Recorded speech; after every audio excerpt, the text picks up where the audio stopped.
कक्षा 6 से बीएससी तक की भौतिक विज्ञान, गणित और विविध प्रतियोगी परीक्षाओं हेतु रीजनिंग एवं गणित की कक्षाएं निःशुल्क प्राप्त करें।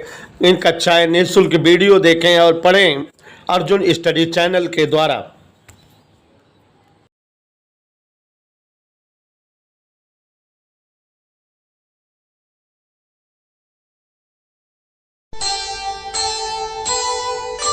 कर्म करे किस्मत बने, जीवन का यह मर्म प्राणी तेरे हाथ में, तेरा अपना कर्म, तेरा अपना।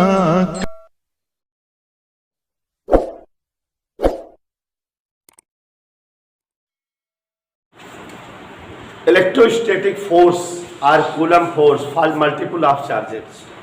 आवेशी निकाय या बहुल आवेशों के मध्य लगने वाला वैद्युत बल या इस जो है बल को प्राप्त करते हैं हम अध्यारोपण सिद्धांत से, तो इसलिए हेडिंग का नाम यह भी होता है कूलाम नियम या कूलाम बल हेतु अध्यारोपण का सिद्धांत। Superposition principle for Coulomb's force, Coulomb बल के लिए अध्यारोपण का सिद्धांत। ठीक है, superposition principle for Coulomb's force, Coulomb बल के लिए अध्यारोपण का सिद्धांत।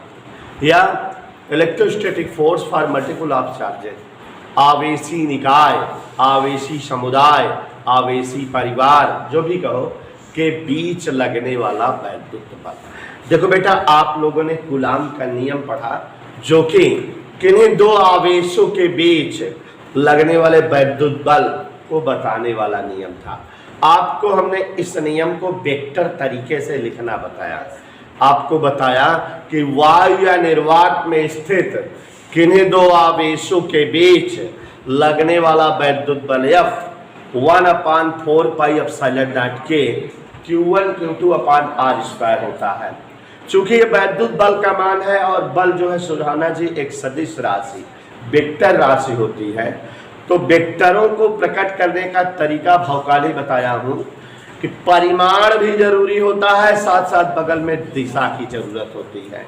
और हम लोग जो है आमतौर पर दिशा के लिए यूनिट वेक्टर का प्रयोग करते हैं। कोई जो है अक्षर लिखकर उसके ऊपर कैप लगा देते हैं जो दिशा बताती है। तो अब अगर कूलाम बल को वेक्टर तरीके से प्रकट करना हो या रिप्रेजेंट करना हो तो तरीका है वेक्टर F इक्वल, क्या इक्वल, वेक्टर F इक्वल 1/4πε0 के Q1 Q2/r² into are cap. Into क्या होता है, आर कैप यहाँ दिशा बताने के लिए है। और इस तरह से जो है कूलाम बल को वेक्टर तरीके से प्रकट किया जाता है। अब आप एक क्वेश्चन मन में लाओ कि अगर कोई दो आवेश हैं तो उनके बीच जो बल लगता है उसे हम कूलाम के नियम द्वारा निकाल सकते हैं। वेक्टर F बराबर 1/4πε0 के Q1 Q2/r² लिख सकते हैं। लेकिन मान लो अगर कहीं पर बहुत सारे आवेश हो, 10-20 आवेश रखे हो, कई आवेश रखे हो स्वाति ने, माने बहुत सारे आवेश हो, आवेशी निकाय हो। निकाय का मतलब फिजिक्स में परिवार, परिवार को फिजिक्स की भाषा में निकाय कहा जाता है। आवेशी निकाय माने आवेशों का परिवार, आवेशों का झुंड, आवेशों का समूह हो, माने ढेर सारे आवेश हो, बहुल आवेश हो, चाहे जो कहो सबका मतलब एक ही है, बहुल आवेश, आवेशी निकाय, आवेशी परिवार, आवेशी समुदाय, आवेश का ग्रुप, चाहे जो। तो जब अगर ढेर सारे आवेश हैं तो उनके बीच वैद्युत बल कैसे निकाला जाएगा? आप केवल दो आवेशों के बीच लगने वाले वैद्युत बल का सूत्र, तरीका, सिस्टम पढ़े हैं ना, लेकिन अगर बहुत सारे आवेश हो तो उनके बीच वैद्युत बल कैसे निकालोगे? यही तो चीज जो है नहीं पता आपको। तो इसे ही निकालने का हम तरीका आपको बताने जा रहे हैं कि जब कई सारे आवेश हों और उनके बीच का वैद्युत बल निकालना हो तो वो कैसे निकलेगा, और वो जिस विधि से निकलता है उस विधि को हम अध्यारोपण सिद्धांत कहते हैं। तो मैं एक बड़ा बढ़िया एग्जाम्पल समझा दे रहा हूँ, वही एग्जाम्पल आप दिमाग में फीड किए रहोगे तो कूलाम बल का अध्यारोपण सिद्धांत जान जाओगे। इसके बाद इस चैप्टर में वैद्युत क्षेत्र की तीव्रता पढ़ाऊंगा, तो वहां बेटा जो तीव्रता वाला वर्ण रहेगा उसके लिए भी अध्यारोपण सिद्धांत है। तो बस इसी तरह से वहां भी बता लोगे, एक पंथ दो काज। क्या काज? माने एक चीज पढ़ोगे तो दो जगह की चीजें क्लियर हो जाएंगी, आ जाएंगी। तो पूछो कैसे? तो अब जो है कूलाम बल कई सारे आवेशों के बीच कैसे निकाला जाएगा, यह सिस्टम बता रहा हूँ। देखो बच्चों, अगर मान लो हम कहें कि चलो बच्चों गर्मी की छुट्टी है, कहीं आपको घुमा दें, कहीं जो है पहाड़ी स्थल, चलो मसूरी ले चलें और सबको जो है चलो मसूरी घुमा के लाएं और जो है थोड़ा सा एंजॉय भी हो जाए और गर्मी की छुट्टी जो है अच्छे से बीते, 2-3 दिन का टूर बना दें। तो जब 2-3 दिन का टूर बनाएंगे तो निश्चित तौर पे वहाँ आने जाने खाने पीने का खर्च लगेगा। तो हम लोग चाहेंगे कि सभी से जो है कुछ एक निश्चित अमाउंट जमा कराएं और उसके बाद उसी पैसे को लेकर के वहाँ खर्च करो। तो अब जब जो है आप लोगों से कहा दिया जाए कि भाई आप सभी लोग जो है कुछ न कुछ पैसा दीजिए और फिर इकट्ठा करके हम उसी हिसाब से जो है खर्च करेंगे, एडजस्ट करेंगे। तो सभी लोग हमको ला ला के पैसा दोगे, हम दिमाग लगा लें कि सब जने से जो है वसूल है। दिमाग लगा दें कि आप ही बच्चे जितने हो उसी में किसी एक को मॉनिटर बना दें, मेन बच्चा बना दें। माने इतने सारे बच्चे हो, एक बच्चे को हमने मेन कर दिया। अब सारे बच्चे ला ला के पैसा उसी को देते जाओगे। रामलाल भी लैन दे देन, उनका श्यामलाल दे देन, हरियऊ करियऊ गोरियऊ सब उन्हें ला ला पैसा दें। और हमका वो जब सब जने उन्हें ला ला पैसा दें, उनके पास पैसा इकट्ठा बा और हमका लाज दे दें, हमका आराम से पता लग जाए कि टोटल सारे बच्चों ने कितना पैसा दिया, मालूम पड़ जाएगी नहीं। तो सभी बच्चों का जो पैसा का कलेक्शन है कैसे जो है मालूम चल जाएगा। सारे बच्चों में किसी एक बच्चे को क्या कर दिया मैंने, मेन बच्चा मान लिया, प्रमुख बच्चा मान लिया, मॉनिटर मान लिया और कह दिया कि भाई सब जने अलग अलग आपन आपन पैसा लाए ला ही के लगे दे दे, एकरे लगे जौन इकट्ठा हो जाए वह हम जाना पूरा सामूहिक टोटल पैसा यार वह हमें कहीं जाता है। मतलब जैसे आप सब आवेश हो, AN-Q1, AN-Q2, AN-Q3, Q4, Q5 डट डट डट पूरा इतना आवेश है और सब के बीच कितना वैद्युत बल कितना ताकत है ना पता बा। तो एक बच्चा का एक आवेश का मेन आवेश मान ली Q1 मेन है। तो अब जौन Q2 है दूसरा का आवेश है वो इन पे बल लगाओ तो कि ना उसका पता लगा ली कितना है। Q3 पे कितना बल लगा होगा, Q4 कितना बल लगा होगा, Q5 माने सारे आवेशों में किसी एक आवेश को मूल आवेश मान लिए और इस आवेश पर अन्य आवेशों द्वारा क्या निकाले, वैद्युत बल। माने हर आवेश Q2 भी डाल रहा है, Q3 भी डाल रहा है, Q4 भी, Q5 भी, Q6 भी, Q7 भी, Q8 भी, सारे आवेश इस पर वैद्युत बल लगा रहे हैं और सभी बलों को वेक्टर तरीके से जोड़ दो क्योंकि बल सदिश राशि है। सभी बलों को दूसरे वाले आवेश ने, तीसरे वाले आवेश ने, चौथे वाले आवेश ने जो भी बल लगाया उसको किस विधि से जोड़ दो और यही जो है टोटल आवेशों के बीच लगने वाला वैद्युत बल हो जाएगा। जैसे अभी फुल कनेक्शन हो गया था कि एक लड़के के पास अन्य सभी बच्चों ने अपना अपना पैसा या कलेक्शन दे दिया और उस बच्चे के पास जितना टोटल पैसा था वही इस पूरे ग्रुप का पैसा हो गया। तो वैसे ही ये आवेशों का जो निकाय है, ये आवेशों का जो समूह है, उनमें से किसी एक आवेश को मेन आवेश मान ले और शेष अन्य आवेशों द्वारा इस पर जितना वैद्युत बल लगता है सबका वेक्टर सम, वेक्टर योग निकाल लें तो वही इस पूरे आवेश निकाय का वैद्युत बल हो जाएगा कि नहीं। और ये जो तरीका है वैद्युत बल निकालने का, इसी को ही कूलाम बल हेतु अध्यारोपण सिद्धांत कहते हैं। तो अब हम बोलेंगे कि आवेशों का समूह या आवेश, कई सारे आवेश मिलकर आवेशी निकाय बनाते हैं। क्या बोलेंगे, कई सारे आवेश मिलकर क्या बनाते हैं और इन आवेशों के बीच लगने वाला परिणामी वैद्युत बल अध्यारोपण सिद्धांत द्वारा ज्ञात किया जाता है। यह भी क्लियर हो गया। अब अगर सारे आवेश Q1 coulomb, Q2 coulomb, Q3 coulomb, Q4 coulomb dot dot dot Qn coulomb के हैं तो इन आवेशों के बीच शामिलात वैद्युत बल निकालने हेतु तो हमने Q1 आवेश को जो है मूल आवेश मान लिया, शेष अन्य आवेश द्वारा इस आवेश पर लगाए जाने वाले वैद्युत बलों का वेक्टर योग ज्ञात कर ले तो वही जो है समस्त आवेशों के बीच लगने वाला परिणामी वैद्युत बल होगा। और ये जो तरीके से हमने आवेशों के बीच का वैद्युत बल निकाला, इसे ही अध्यारोपण का सिद्धांत कहते हैं। हमने आपको बताया कि 2014 तक ये हमारी बुक में हेडिंग नहीं थी, 2015-16 से ये हेडिंग शामिल हुई है, कूलाम बल हेतु अध्यारोपण का सिद्धांत। और जब अब ये शामिल हुई, अब पुराने टीचर नहीं पढ़े हुए हैं, तो ज़्यादातर मोस्टली पुराने टीचर नहीं पढ़ाते सब टॉपिक, तो अब जो है ये टॉपिक इंपॉर्टेंट हुआ। और आप ये दोनों टॉपिक, कूलाम के नियम का जो वेक्टर स्वरूप पढ़ाए थे और कूलाम के नियम के लिए अध्यारोपण सिद्धांत, दोनों ही मेन है, और इसको जो है अच्छे से कंठस्थ करके तैयार करके रखिएगा। कूलाम के नियम का वेक्टर स्वरूप हमने बहुत बढ़िया से समझाया था, तो अब समझ में आया। कई सारे अगर आवेश हो तो उन आवेशों के बीच वैद्युत बल कैसे निकाला जाएगा? सारे आवेशों में एक आवेश को और शेष अन्य आवेश द्वारा उस आवेश पर लगने वाले वैद्युत बलों को ज्ञात करेंगे और उन सभी बलों का क्या निकाल लेंगे? वेक्टर योग। वही समस्त आवेशों के बीच का वैद्युत बल या परिणामी बल होगा। इधर क्लियर? अब देखो जरा, मान लेते हैं आवेशी निकाय बना हुआ है, माने बहुत सारे आवेश हैं। यहाँ एक आवेश मान लिए Q1 कूलाम का है, एक आवेश यहाँ Q2 कूलाम का है, एक आवेश Q3 कूलाम का है, एक आवेश Q4 कूलाम का है, एक आवेश Q5 कूलाम का है, ऐसे ही एक आवेश जो है Qn कूलाम का है। ऐसे कुल ढेर सारे आवेश रखे हुए हैं, माने ये आवेशों का क्या है? निकाय। इधर क्लियर? और बेटा ये जो आवेश Q1 है, इसकी जो है Q2 तक की दूरी मान ले R1 है। कितना दूरी मान लिए? Q1 से Q2 तक की दूरी कितना मान लिए? ऐसे ही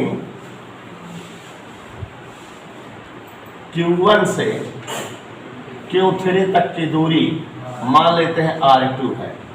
Q1 से Q4 तक की दूरी R3 मान ले रहे हैं, दूरियां नहीं पता है। Q5 तक की दूरी मान लेते हैं R4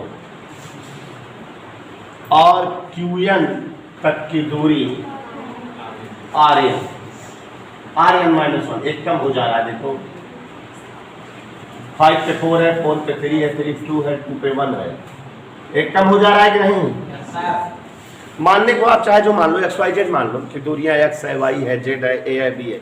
इधर क्लियर? यहाँ क्या माने हैं? Q1, Q2, Q3, Q4, Q5 dot dot dot ऐसे बहुत सारे Qn कूलाम आवेशों से मिलकर बना एक क्या है? आवेशी निकाय। चित्र समझ में आया? मान लिए कि आवेश Q1 की Q2 से दूरी, Q3 की Q1 से दूरी, Q4 की Q1 से दूरी, ऐसे ऐसे Qn की R1 से Q से दूरी। ठीक। अब बेटा इकाई सदिश मानो, Q2 से Q1 की ओर इकाई सदिश R, Q2 से Q1 R21 कैप इधर, ऐसे 2 से 1 की ओर R21 कैप। यह दूरी क्या मान लें? R31। Q3 से Q1 की ओर। Q4 वाली क्या मान लें? 4-1, 4 से 1 की ओर। 5-1, यहाँ N1। सबकी दिशा देख रहे हो? ये थोड़ा सा और मान लिए ना, मान लिया Q2 से Q1 की ओर इकाई सदिश क्या है? R21। आप लोग थोड़ा दूर दूर बड़ा बड़ा बना दीजिएगा, हमारी हेडिंग की वजह से दूर नहीं, हम यही चीज यहाँ लिखते, यहाँ ऐसे दूर दूर फैला करते, आप लोग दूर दूर लिख देना। तो देखो जरा क्या बता रहे हैं, देखो कि Q2 से Q1 की ओर इकाई सदिश कैप, Q3 से Q1 की दूरी R2 है और इकाई सदिश R31 कैप है। दोनों बात समझो, Q4 से Q1 की दूरी R3 है और इकाई सदिश क्या है? R41 है। समझ में आया? सारे आवेश के बीच लगने वाला परिणामी वैद्युत बल ज्ञात करना है। तो सारे आवेश इस Q1 पर बल लगा रहे होंगे कि नहीं? कोई बोलेगा नहीं, जिससे पूछेंगे बताएगा। अंकित प्रजापति, आवेश Q2 आवेश Q1 पर कितना बल लगाएगा? ये क्या है? अनिरुद्ध बल पूछ रहे हैं, आप लोग थोड़ा होश में रहो। तो उसमें F21 कैप, पता नहीं F21 वेक्टर में पता नहीं तुम लोग का दिमाग कहाँ काम कर रहा है। बल पूछ रहे हैं तो F से व्यक्त होगा, R चिल्ला रहे हो। तो यहाँ Q2 द्वारा Q1 पर बल F21 वेक्टर में, वेक्टर F21 दिशा भी Q1 की ओर, और Q3 द्वारा Q1 पर बल वेक्टर F31, यहाँ वेक्टर F41, यहाँ वेक्टर F, और यहाँ इज दैट क्लियर? बोलोगे कैसे? चित्र का वर्णन, चित्र तो समझ गए कि माना Q1 Q2 Q3 Q4 dot dot dot Qn आवेशों से मिलकर बना एक आवेशी समझ आया?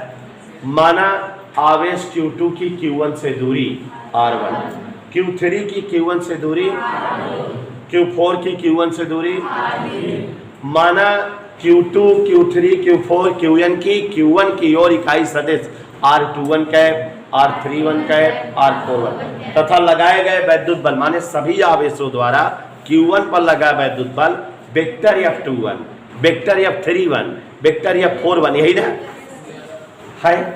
अब अगर हमको इस पूरे आवेशी निकाय के बीच लगने वाला वैद्युत बल, देखो कैप कहाँ लगा है? इकाई सदिश पर। बल पर क्या लगा है? वेक्टर। दूरियों पर कुछ नहीं लगा है, देखो R1 R2 R3 पर कुछ नहीं लगा, ये देखना।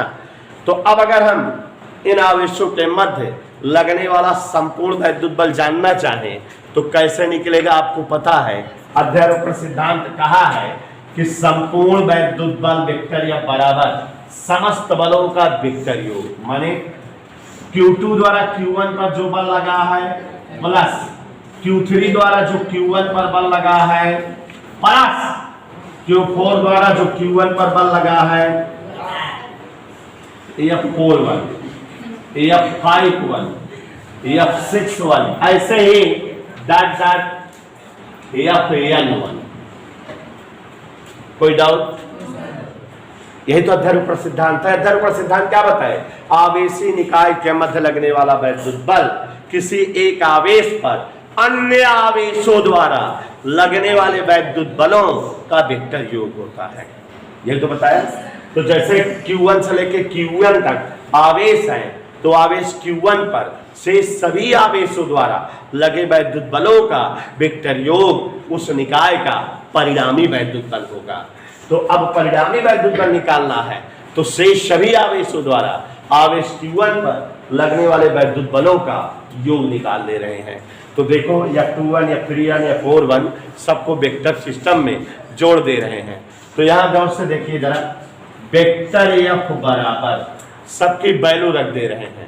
वेक्टर F21 की वैल्यू कोई बोले नहीं सोच में, F21 value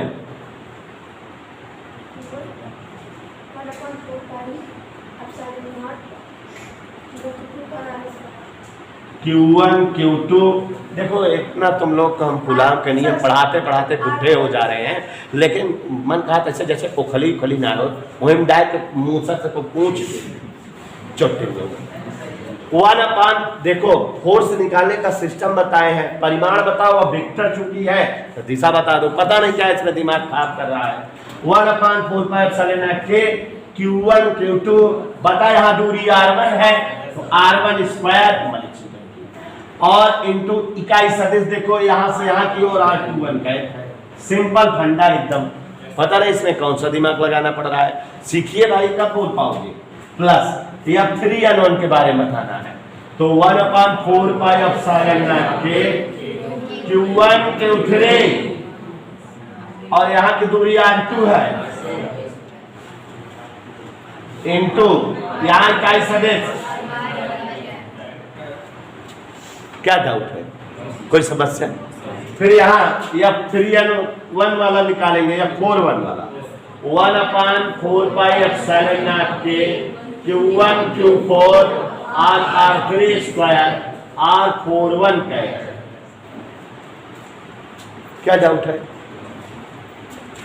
plus dot dot dot 1 last वाला 4πε के Q1 Qn अपान R N1 माइनस, और यहाँ इकाई सदिश N1 का है, यही तो सब वैल्यूज रख दिया, हम लोग जानते हैं सब वैल्यूज रखना, आसानी से रख लिए। और गौर फरमाइए, कॉमन दिख रहा है, कॉमन ले लीजिए। वेक्टर एफ वैसे यहीं छोड़ दो, आंसर हो गया। अब इसको घेर देना है, हम उतना बड़ा नहीं ले जा रहे, या ऐसे लिख देना वेक्टर एफ बराबर कॉमन ले लो 1/4 पाई एप्सिलॉन नॉट के Q1 कॉमन, अंदर जो बचे Q2 अपान R1 square R21 cap, Q3 अपान R2 स्क्वायर R31 कैप। शुरू करना Qn अपान Rn-1 स्क्वायर Rn1 कैप। यही बेटा कूलाम के नियम का अध्यारोपण सिद्धांत है। मेरे ख्याल से चित्र वर्णन है, समझ में आ जाना चाहिए। ठीक है, ये आप